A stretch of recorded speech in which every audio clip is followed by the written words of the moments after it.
नमस्कार किसान साथियों, मैं निर्दोष मलिक। आज हम चर्चा करेंगे सरसों के बारे में। इस समय किसान साथियों, गन्ने बंधाई के बाद बहुत सारे खेत अब खाली होंगे जिसमें ज्वार थी। उन खेतों में बहुत सारे किसान अब सरसों लगाएंगे। सरसों को लगाने में सबसे बड़ी जो किसानों की प्रमुख डिमांड होती है कि भाई हम कौन सा बीज लगाए, कौन सा ना लगाए।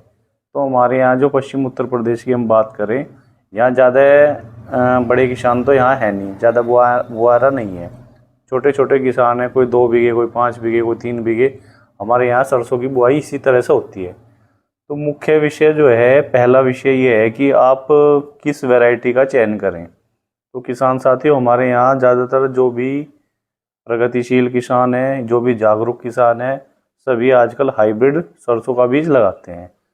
और हाइब्रिड में भी बहुत सारी कंपनियों की भरमार हो चुकी है, लाइन लगी पड़ी है। दुकानदार के यहाँ जाते हैं कि 10-10 तरह के बीज रखे हुए हैं। तो उसमें ये होता है कि ये ले या ना ये ले। किसान को कुछ दुकानदार भ्रमित भी कर देते हैं, भाई ये नहीं ये लो। तो मेरी रिक्वेस्ट ये है किसानों से, जो आपका बढ़ता हुआ बीज है, सपोज करो पिछले साल आपने जो बीज बोया था, अगर वो 2 कुंटल, 2.5 कुंटल, 2.75 कुंटल निकला है, तो पहले प्राथमिकता आप उसी बीज को दें। नए बीज को अगर आपको सेलेक्ट करना है तो हो सकता है आपको 3 बीघे बोनी है, 2 बीघे आप पुराना बोए, 1 बीघे आप नया बीज लगा के देख ले। बीज की मात्रा जो हाइब्रिड है, ज़्यादातर जो हाइब्रिड सरसों है, इनकी 200 ग्राम का बीघा लगती है। 1 एकड़ में 1 किलो लगता है सरसों का बीज। उसमें आप कौन सा लेंगे नहीं लेंगे वो आपके ऊपर डिपेंड करता है। मैं आपको 3-4 बीज की वैरायटियाँ बताता हूँ। बाकी बीज के बारे में मैं एक प्रॉपर वीडियो जल्दी बनाऊंगा, जो मैं बीज के पैकेट, उनकी गुणवत्ता, उनके बारे में आपको बताऊंगा। फिलहाल मैं ओरली मौखिक रूप से आपको बताता हूँ। जो हमारे मेन यहाँ बोई जाती है, जिसकी डिमांड है, एक तो आती है पाइनियर की 45S46। सबसे ज़्यादा बुआई होती है 45S46 की। और सबसे ज़्यादा इसी वैरायटी में डुप्लीकेट भी आती है। पिछले साल बहुत सारी डुप्लीकेट इसी वैरायटी की थी। तो जहाँ से भी आप लो, ठीक ठाक दुकानदार से लो, देख के बीज लो, जैसे भी आपको लेना है। 200 ग्राम 1 एकड़ में लगेगा। तो पहली वैरायटी की हम बात करेंगे, तो पहली वैरायटी है आपका 45S46। दूसरी वैरायटी को हम प्रेफरेंस देंगे जो बराबर की हैं। जितनी भी वैरायटी मैं आपको बता रहा हूँ, इनकी प्रोडक्शन तेल लगभग समान है, कोई ज़्यादा डिफरेंस नहीं है इसमें। पहले आपको नंबर 1 पे मैं बताता हूँ 45S46। दूसरी आती है एडवांटा की ADV 414। बहुत बढ़िया शानदार वैरायटी है और बहुत अच्छी कंपनी की है। तीसरी वैरायटी का हम बात करेंगे श्री राम की 1666। तो 3 वैरायटी किसानों में दोबारा रिपीट करता हूँ, 45S46, ADV 414 और आपका श्री राम की आती है DCM श्री राम की 1666। और 1-2 वैरायटियाँ नहीं आ रही हैं इन कंपनियों की, जिसके बारे में मैं प्रॉपर वीडियो अलग से बनाऊंगा। तो 3 वैरायटियाँ तो मैंने आपको बता दी, तीनों लगभग एक ही जैसी हैं, कोई कमियाँ ज़्यादा नहीं है। लगभग 2.5 कुंटल, 3 कुंटल, 3 कुंटल तो बहुत कम किसानों का होता है क्या, निकलती 2.5 है, कुछ लोग बता देते हैं। पर 2.5-2 से ऊपर की जो सरसों है हमारे यहाँ, वो बहुत बढ़िया मानी जाती है, पैदावार के हिसाब से भी, तेल के हिसाब से भी। अब जो ये तीनों वैरायटी है, इनकी प्रोडक्शन बहुत ज़बरदस्त है। अगर हम तेल की बात करें, तेल इनमें लगभग बराबर है, किसी में 40%, किसी में 39%, कोई 41% बोलता है। वैसे किसान साथियों, सबसे ज़्यादा तेल होता है कोरल 432 में, पर उसका दाना बारीक होता है। तो फिलहाल मैं आपको बीज के बारे में तो तीन चार जो वैरायटी मैंने बताई है, मौखिक रूप से तो अभी मोटा मोटी मैं यही बता रहा हूँ। इसमें 3-4 वैरायटियाँ इन्हीं कंपनियों की या अच्छी कंपनियों की और भी आ रही है, उनके बारे में प्रॉपर वीडियो हम डाल लेंगे। उसके लिए मैं अलग वीडियो बनाऊंगा। बाकायदा आपको ये भी दिखाऊंगा क्या पहचान है, कैसा पैकिंग है, क्या क्या रेट इनके आए हैं। अभी तक हमने मार्केट से कोई परचेज अभी किया नहीं, उसी चीज़ में हम डिस्कस में लगे हुए हैं। तो किसान साथियों, जैसे ही अब हम सरसों के बीज के बारे में बात होगी, अब बात करेंगे हम खेत की। खेत की बात यह है, जैसे अब आपके खेत खाली हो गए हैं, बारिश हमारे यहाँ हो चुकी है, तो मैं आपसे रिक्वेस्ट करूँगा, जो भी आप जुताई करें, अच्छी तरह से जुताई करें, खेत को सूखने दें और बढ़िया जुताई करें, जिससे इसमें खरपतवार ना हो। और एक और किसान साथियों, जो सरसों का टाइम है, कुछ लोगों का कहना है भाई लिखित में या आप कह लो कागजों में सितंबर से अक्टूबर के बीच में, पर मैं प्रैक्टिकल के रूप से आपसे कहता हूँ सितंबर में शायद ना ही बुआई करें आप। अगर आपको बुआई करनी है तो आप अक्टूबर के पहले हफ्ते से बुआई शुरू करें, उसके रिजल्ट सितंबर से कुछ बेहतर आएंगे। पैदावार में भी, प्रोडक्शन में भी। और एक होता है क्या, हमारे यहाँ आवारा पशुओं की समस्या है। अगर सिंगल खेत आपने बो भी दिया तो बछड़े, आवारा पशु, उससे भी आपको उसे बचाना पड़ेगा। तो किसान साथियों, बात तो ये होगी कि आप कोशिश करें कि अक्टूबर के पहले हफ्ते में ही बुआई करें। उससे पहले बचे अपने खेत को तैयार करें, जुताई करें, जो भी आपको करना है अच्छे से करें, जिससे खरपतवार कम हो। एक किसान साथियों, अब आपकी खाद की बात। अगर आपके पास कुड़ी का खाद है, बना हुआ कुड़ी का खाद है, कच्चा खाद बिल्कुल मत डालियो। कुछ किसान करते क्या हैं, अब जैसे ज्वार काटते हैं उसमें कच्चा गोबर लेके जाते हैं, उसे उसी खेत में प्रॉपर उतारना शुरू कर देते हैं। अब जगह जगह ढुल्ली लग जाती है, वो कच्चा खाद है, वो बना हुआ खाद तो होता नहीं। अब कच्चे खाद में सबसे पहले मैं बताता हूँ, वो किसान के फायदे का नहीं है, नुकसान का है। क्योंकि कच्चे खाद में एक तो वाइट कर की समस्या ज़्यादा होती है, दीमक ज़्यादा होती है, और कच्चा खाद किसी भी फसल के लिए, ज़मीन के लिए अच्छा नहीं माना जाता। अगर कुड़ी का खाद आपको लेना है, प्रॉपर टाइम से बना हुआ लो, अध कचरा खाद मत लेना। तो किसान साथियों, स्पेशल ध्यान देना कि मैं बहुत सारे किसानों को देखता हूँ, ढुल्ली उतारते हैं, कैलरी से ही फैला देंगे, रूट कढ़वा देंगे, खेत में तैयार हो जा। इस चीज़ से बचे, इससे और नुकसान ही होगा, फंगस आए, कुछ भी आओ, कुछ ना कुछ नुकसान होगा, बेनिफिट तो होगा नहीं। तो अब बात करेंगे खाद की। जैसे आपका खेत प्रॉपर तैयार हो जाए तो आप उसमें, हमारे यहाँ किसान क्या करते हैं कि खाद क्या ले, खाद लेने में दो चीज़ें चलती है। सबसे पहले तो किसान साथी लेते हैं डीएपी, जिसे हम डाई बोलते हैं।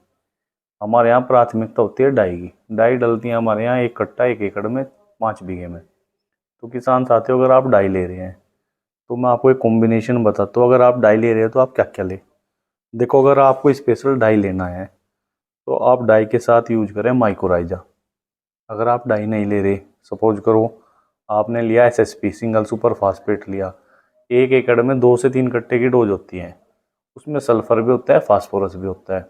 डीएपी में नाइट्रोजन और फास्फोरस होता है। अगर डीएपी ले रहे हो तो उसमें सल्फर नहीं होता। तो बात यह है, अगर हम डीएपी ले रहे हैं तो उसके साथ हमें क्या लगाना है। अगर हमें अदर खाद लेना है, अगर हमें नहीं मिल रहा तो हम क्या लेंगे।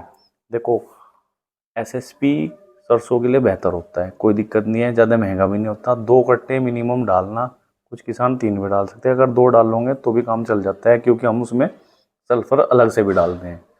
तो किसान साथियों, एक खाद तो हो गया हमारा डीएपी, एक हो गया हमारा एसएसपी, तीसरा खाद हो गया बुआई के लिए एनपीके।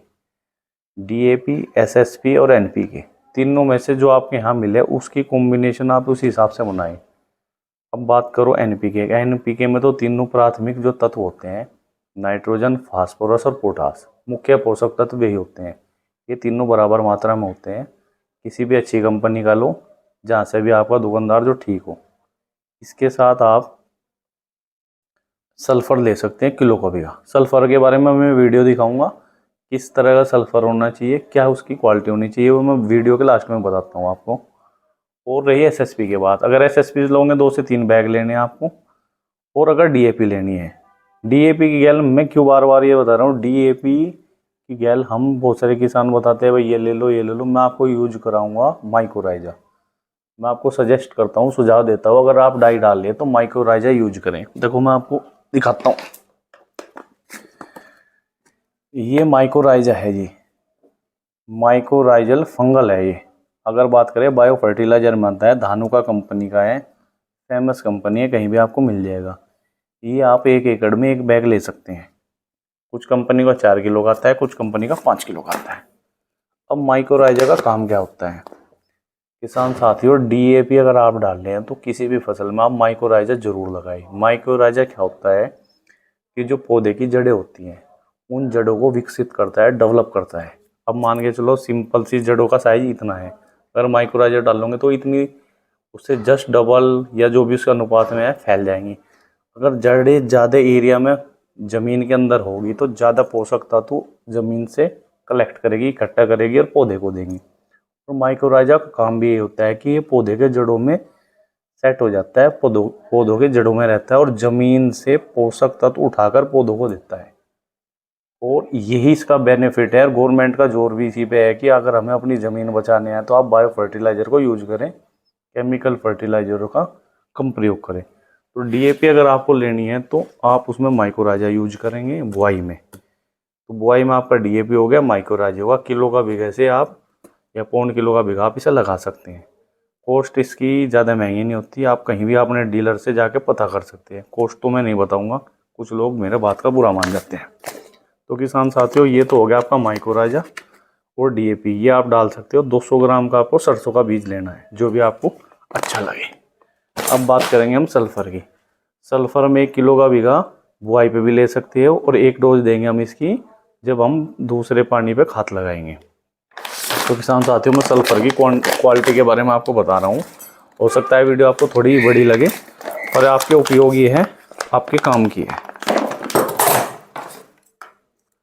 क्योंकि सल्फ़र की जो क्वालिटी है सारा डिपेंड करती है उसके ऊपर। बहुत सारे सल्फ़र बाज़ार में है दुनिया भर के। अब किसानों की मांग होती है भाई मैं ये डाल दूँ या ना डाल दूँ। अब हम सल्फ़र